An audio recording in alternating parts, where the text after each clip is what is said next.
Welcome! Do you know how to measure precisely with a caliper?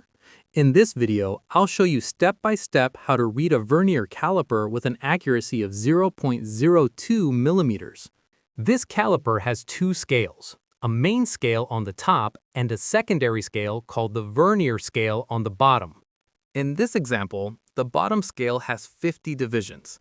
That means each millimeter on the main scale is divided into 50 smaller parts, giving us a measurement precision of 0.02 millimeters.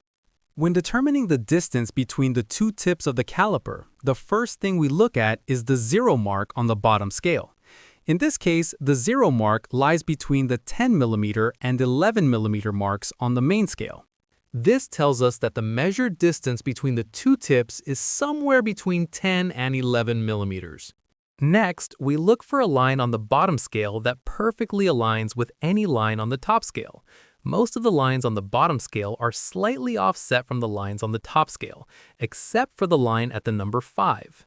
That line lines up exactly with a line on the main scale. This indicates that our measured distance is 10.50 millimeters. Now, if we widen the distance between the caliper tips to this value, we'll notice that the zero mark on the bottom scale is now positioned between the 13 millimeter and 14 millimeter marks on the main scale. So the measured distance is somewhere between 13 and 14 millimeters.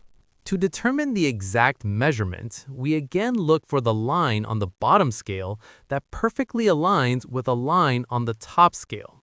In this case, it is the second line after the number 5 that lines up exactly. The other lines on the bottom scale are slightly offset from the top scale.